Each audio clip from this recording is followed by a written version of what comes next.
Bismillahirrahmanirrahim. Assalamualaikum warahmatullahi wabarakatuh.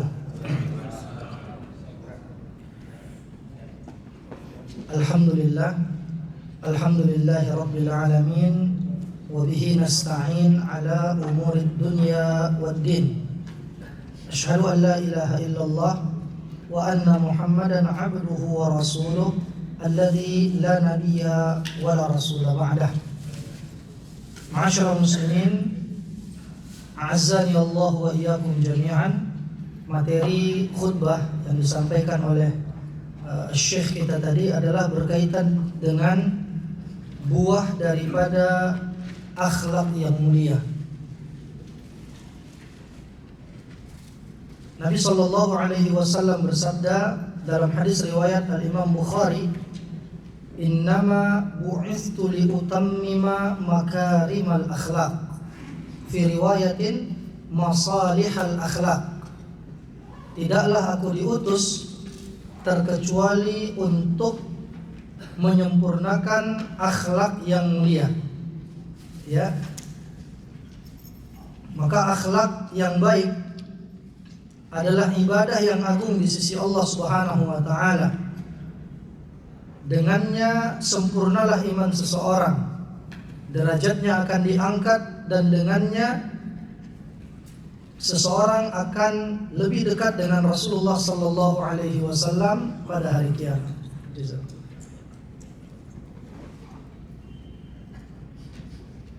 Juga dalam hadis disebutkan riwayat Al-Imam At-Tirmidzi, "Inna min ahabbikum ilayya wa aqrabikum minni majlisan yaumal qiyamah ahasinukum atau ahasinakum akhlaqan." Sesungguhnya orang yang paling aku cintai di antara kalian dan yang paling dekat tempat duduknya denganku nanti pada hari kiamat, kata Rasulullah, adalah orang yang paling baik akhlaknya. Maka orang yang berakhlak mulia itu adalah kekasih Allah dan dicintai oleh manusia, dimuliakan di dunia dan ditinggikan derajatnya di akhirat. Maka kita berusaha untuk senantiasa memperbaiki akhlak kita. Ya, senantiasa memperbaiki karakter kita, jamaah sekalian, karena karakter atau akhlak itu bisa dirubah, bisa diperbaiki. Jangan beralasan saya dari dulu sudah begini. Bisa untuk diperbaiki, untuk dibenahi. Dan apa saja ruang lingkup akhlak yang baik. Ya. Akhlak yang baik ini tidak hanya terbatas pada satu sisi kehidupan. Jangan orang bilang nggak apa-apa, nggak sholat, yang penting akhlaknya baik. Ini pemahaman yang kurang tepat. Maka dia harus memahami ruang lingkup akhlak yang mewarnai seluruh aspek kehidupan seorang muslim. Pertama, akhlak kita kepada Allah. Jadi akhlak seorang hamba kepada Allah Subhanahu wa taala. Bagaimana? Dengan menunaikan kewajiban dan menjauhi larangan-larangan Allah dan merasa malu untuk berbuat dosa, ya, dan berbuat maksiat. Jadi ruang lingkup yang menjadi prioritas yang paling utama, bagaimana akhlak kita kepada Allah. Jalankan perintah Allah, jauhi larangan-larangan. Ini yang harus diutamakan. Jaga sholat kita, itu adalah satu kewajiban. Ya, jadi jangan hanya orang melihat yang penting baik sesama manusia. Tidak, dia harus baik kepada pencipta manusia, pencipta alam semesta, yaitu Allah Subhanahu wa ta'ala. Ini poin yang paling mendasar. Yang kedua, ruang lingkupnya apa? Akhlak kepada Rasulullah sallallahu alaihi wasallam. Bagaimana akhlak kita kepada Rasulullah? Menjalankan perintah Rasulullah, menjalankan sunnah Rasulullah. Jaga setelah tadi yang sholat wajib, jaga pula sholat sunnah kita. Ini sebagai menutupi sholat wajib kita yang bolong-bolong dulunya. Bagaimana caranya? Perbanyak sholat sunnah, perbanyak ba'diyah, qabliyah, apalagi Pak, sholat duha, ya, perbanyak qiyamul lail, sholat tahajud, witir, sholat mutlak. Habis wudhu Bapak sholat 2 rakaat, sholat sunnah wudhu namanya, atau sholat sunnah mutlak, tidak ada sebab apa-apa, kita sholat 2 rakaat. Apa bacaannya? Bebas, Al-Fatihah, surahnya bebas. Ini untuk menomboki sholat-sholat wajib kita yang dulunya bolong-bolong. Dan semua kita mungkin berada di posisi itu, ya kan? Ada di sini yang berani bilang, alhamdulillah Ustaz, sholat saya semuanya full 100%. Tidak ada yang berani. Kalaupun mungkin dia rutin, belum tentu pahalanya 100%. Sahih?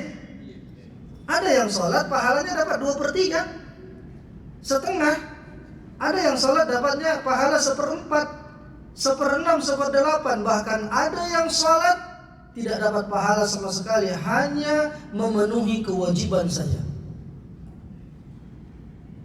Orang yang datang ke dukun, man ata kahinan lam tuqbal lahu salatun 40 yawman.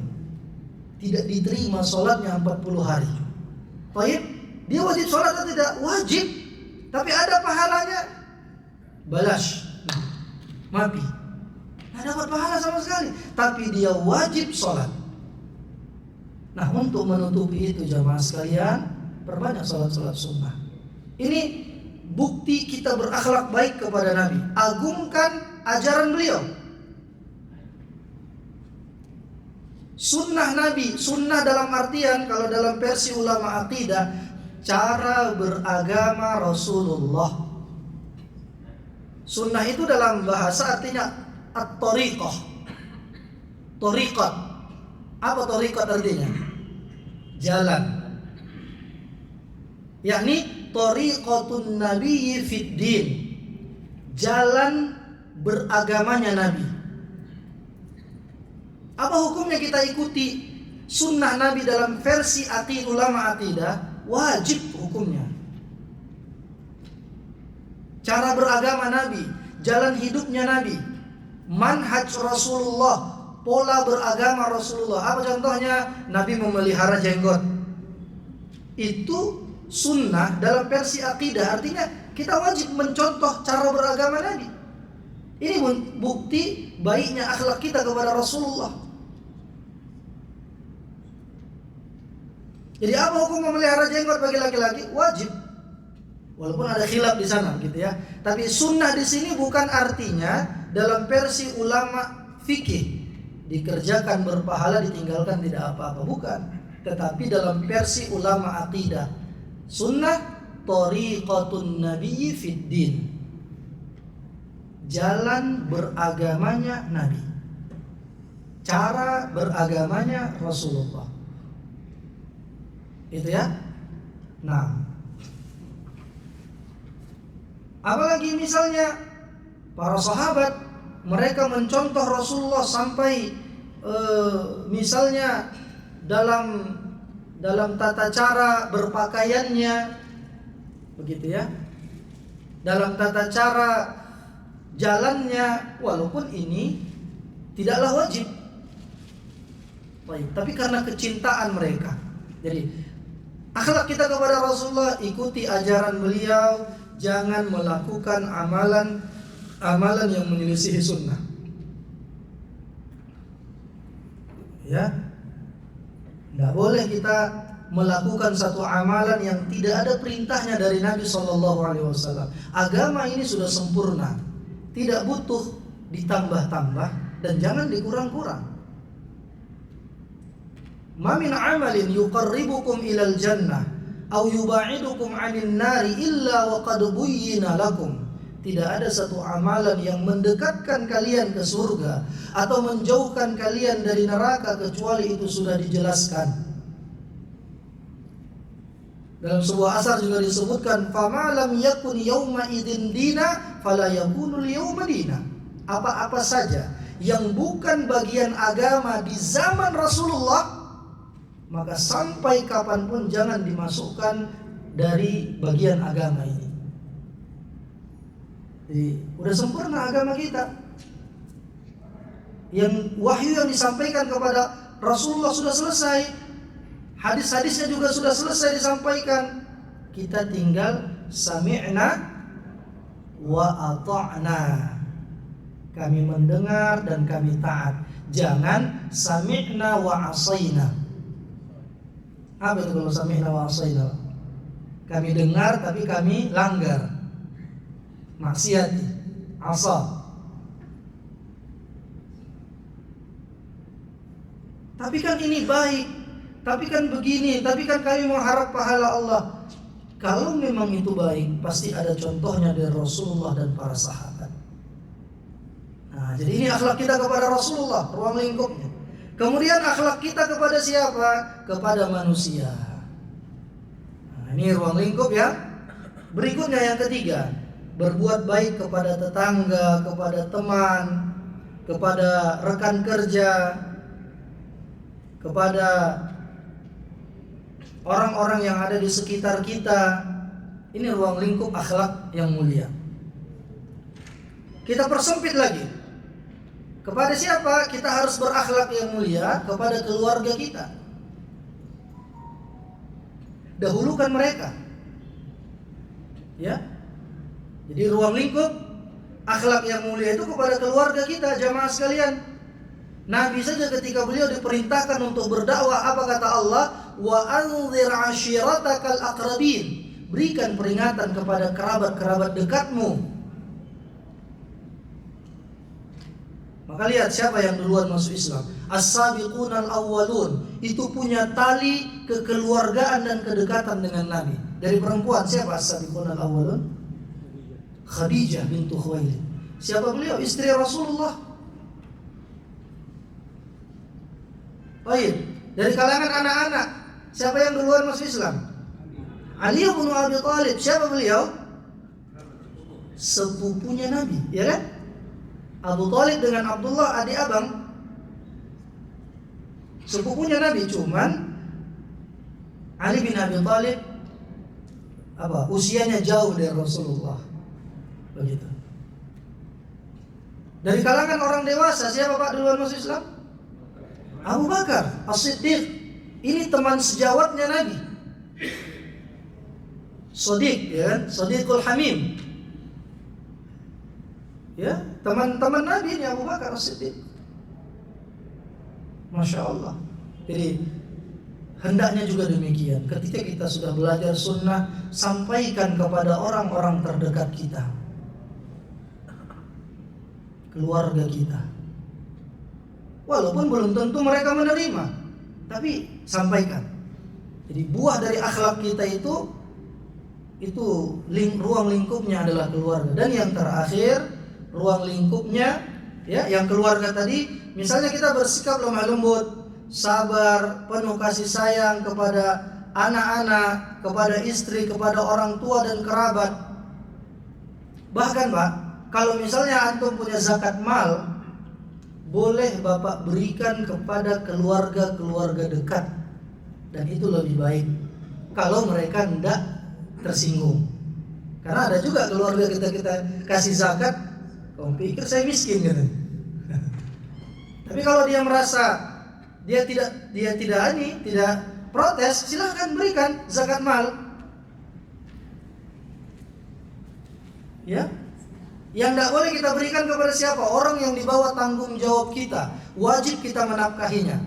Tidak boleh antum berikan zakat mal kepada ibu kandung. Kenapa?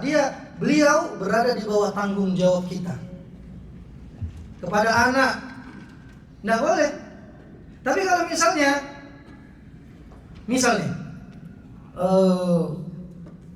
Pak Doni punya duit 100 juta, mungkin lebih ya kan? Coba beliau diam-diam aja. Takut ada yang bilang pinjam dulu 100. Baik. Bulan apa ini? Bulan Rabiul Akhir ya kan? Tersimpanlah ini Bulan pertama kurang jadi 90, bulan kedua 80, bulan ketiga 100 lagi, sampai Rabiul Akhir tahun depan. Berarti Pak Doni wajib mengeluarkan zakat dari uang kertas, baik kan? Berapa itu dari 100 juta berapa zakatnya? 0,25% kan? Nah, berarti apa? 2.500.000? Ya? Iya, oh Bari. Nah, yang 2.500.000 kepada siapa dia keluarkan? Boleh dia berikan kepada keluarga dekatnya. Dia punya kakak, punya abang, punya adik. Ini kan bukan di bawah tanggung jawab dia, nafkah mereka. Jadi boleh aja, misalnya Pak Doni punya 5 saudara, dia kasih nih 500.000, 500.000, 500. Tidak mesti satu orang penerima zakat mal itu.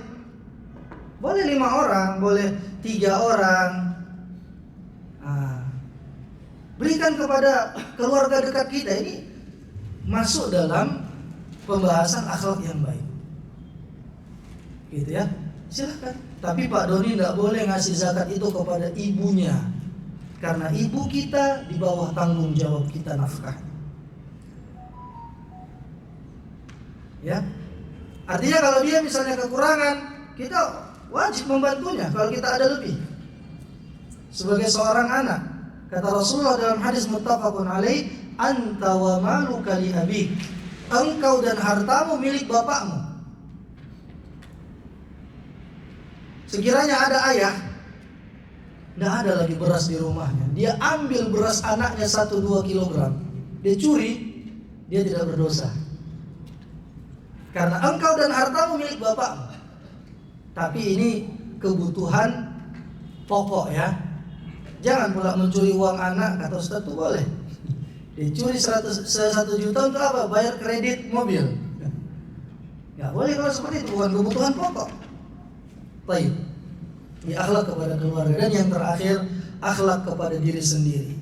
Ya, menjaga dan melatih diri kita untuk menunaikan kewajiban, membersihkan jiwa dan menumbuhkan kepribadian kita dalam ketaatan. Kata Allah Subhanahu wa taala, qad aflaha man zakkaha wa qad khaba man dassaha. Alangkah beruntung orang yang senantiasa tazkiyatun nufus, membersihkan jiwanya, introspeksi diri, dan celaka orang yang mengotori hatinya. Baik. Jadi ini jamaah sekalian ruang lingkup daripada akhlakul karimah. Adapun buah daripada akhlak yang mulia, yang pertama mendapatkan cinta Allah dan kecintaan orang-orang yang ada di sekitarnya.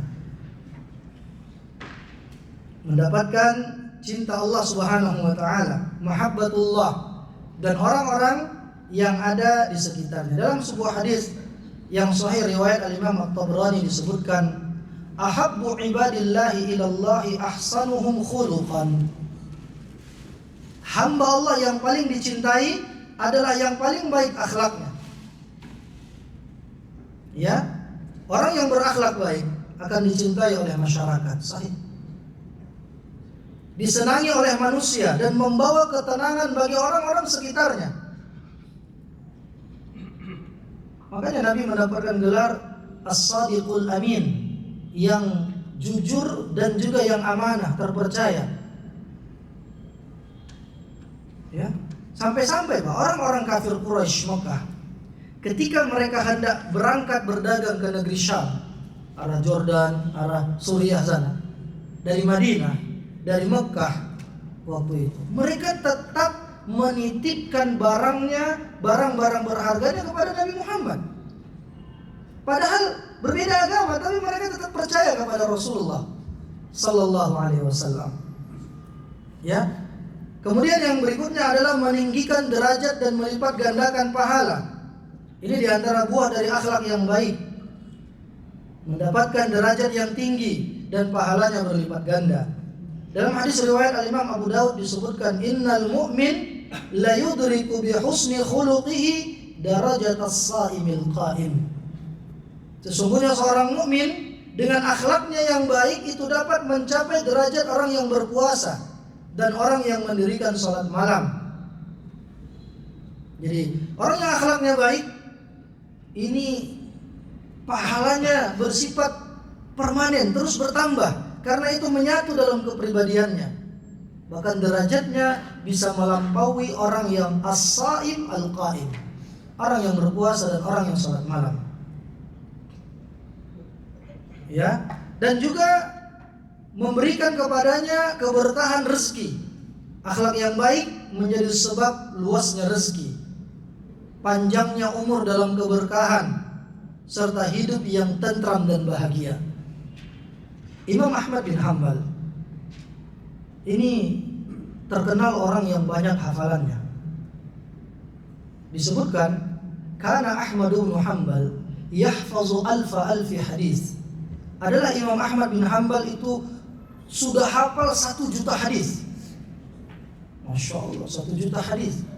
Banyak negeri-negeri Islam yang sudah beliau lampaui, beliau datangi untuk menemui ulama-ulama hadis. Ya, Imam Ahmad. Siapa guru beliau, Pak? Imam Syafi'i. Jadi disebutkan di dalam kitab-kitab Al-Imam Syafi'i. Ini sering ketika Al-Imam Syafi'i menyampaikan satu kajian, Imam Ahmad yang dibawa beliau untuk menyampaikan hadis-hadisnya. Ini buah dari akhlak yang baik antara seorang murid kepada guru. Dan bagaimana keteladanan seorang guru. Apa di antara baiknya akhlak Al-Imam Ahmad? Dia bilang, kuntu ad'u lisyafi'i 20 aman. Saya senantiasa mendoakan kebaikan untuk guruku Imam Syafi'i selama 20-an tahun lamanya. Allahu Akbar. Ini akhlak orang-orang terdahulu. Begitu juga Imam Syafi'i, akhlak beliau kepada Imam Malik, guru beliau, luar biasa baiknya.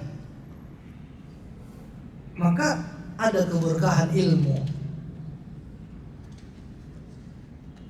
Dan ini juga berpengaruh. Mari kita perbaiki akhlak kita kepada guru-guru kita.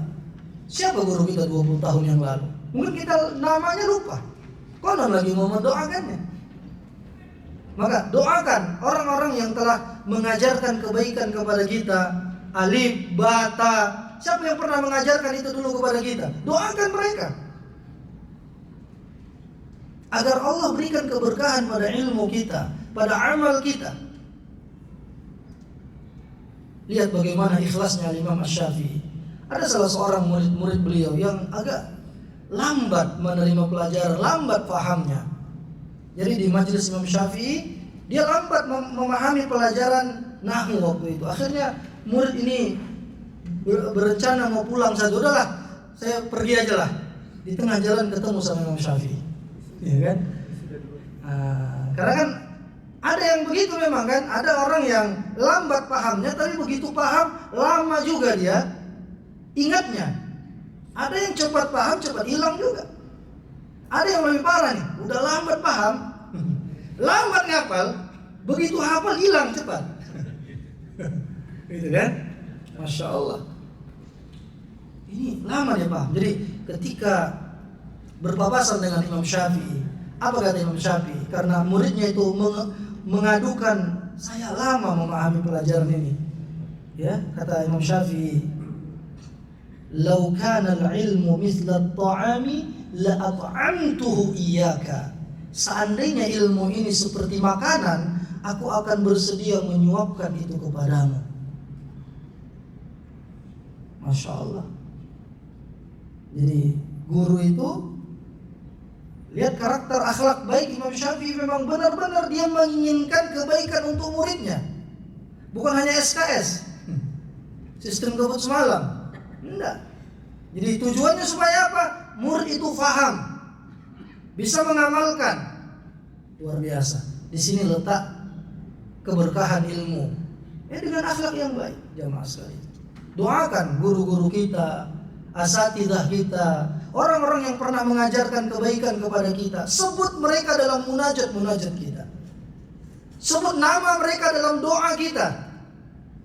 Guru kita bukanlah maksum. Dia punya kesalahan, punya kekhilafan mungkin. Dia pasti pernah jatuh dalam dosa. Tapi kita doakan agar kita bersama orang-orang yang pernah mengajarkan kebaikan kepada kita dikumpulkan oleh Allah nanti di surganya. Dengan begitu kita akan mendapatkan keberkahan rezeki, keberkahan hidup, ya. Dan di antaranya juga akhlak yang mulia ini adalah di antara amalan yang paling berat di yaumul mizan. Ya, disebutkan dalam hadis riwayat Abu Daud dan At-Tirmidzi dengan derajat yang sahih. Ma min syai'in athqalu fi mizanil 'abdi yaumal qiyamah min husnil khuluq. Tidak ada sesuatu yang lebih berat di timbangan seorang hamba pada hari kiamat melainkan akhlak yang baik. Ya, jadi berat timbangan akhlak ini nanti. Juga menjadi sebab seseorang masuk ke dalam surga dan selamat dari neraka. Ana za'imun bi baitin fi a'lal jannah liman hasuna khuluquh. Ya. Aku menjamin sebuah rumah di surga yang tinggi bagi orang yang baik akhlaknya. Hadis riwayat Al-Imam Abu Daud.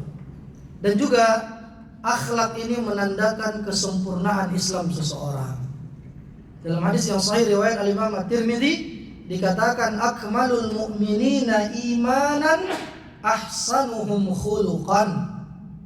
Orang mukmin yang paling sempurna keimanannya adalah yang paling baik akhlaknya. Kembali kepada ruang lingkup tadi. Perbaiki akhlak kita kepada Allah dengan menjalankan perintah dan menjauhi larangan-larangan Allah. Perbaiki akhlak kita kepada Rasulullah, jalankan perintah-perintah Nabi kita. Jalankan sunnah-sunnah beliau. Jangan melakukan amalan yang menyelisihi sunnah. Perbaiki akhlak kita kepada manusia, kepada makhluk Allah Subhanahu wa taala. Perbaiki akhlak kita kepada keluarga kita. Ya, dan perbaiki akhlak kita untuk diri kita sendiri juga. Ya. Dan yang terakhir disebutkan bahwa di antara amalan yang paling banyak memasukkan orang ke dalam surga adalah taqwallahi wa husnul khuluq. Takwa kepada Allah dan akhlak yang baik. Jadi penduduk surga yang paling banyak disebabkan apa? Husnul khuluq. Akhlak yang baik. Iyalah, kalau dia akhlaknya baik kepada Allah, baik kepada Rasulullah, kepada manusia, kepada keluarganya, kepada diri sendiri, tentu berarti dia telah menyempurnakan atau semakin baiklah keislamannya dan keimanannya kepada Allah Subhanahu wa taala. Oleh karena itu jamaah sekalian, mari terus kita membenahi akhlak kita, ya. Misalnya ketika kita bertemu dengan saudara kita, ya, hakul muslim 'alal muslim sittah. Hak muslim atas muslim yang lain ada 6. Idza laqitahu fasallim alaihi. Kalau ketemu ucapkan salam. Kita senyum, ya, silakan. Idza laqitahu fasallim alaihi wa idza da'aka fa'ajibhu. Kalau dia mengundang kita untuk acara-acara yang tidak menyelisih syariat, wajib kita tunaikan undangannya jika tidak ada uzur. Wa idza marida fa'udhu. Kalau dia sakit, kita jenguk sesuai kemampuan kita. Ya. Kalau dia bersin, dia mengucapkan alhamdulillah, fashammithu, ucapkan yarhamukallah. Wa idza mata fattabi'hu. Kalau dia misalnya wafat, ikutlah kita dalam pelaksanaan fardu kifayahnya sesuai dengan kemampuan kita. Oh iya, ya. Jadi ini di antara intisari dari khutbah yang disampaikan oleh Syekh kita tadi. Nas'alullah ta'ala an yaj'alana mubarakan aina ma kunna wa an yaj'alana mimman idza u'tiya syakar wa idza butuliya sabar wa idza adanaba istaghfar. Assalamualaikum warahmatullahi wabarakatuh.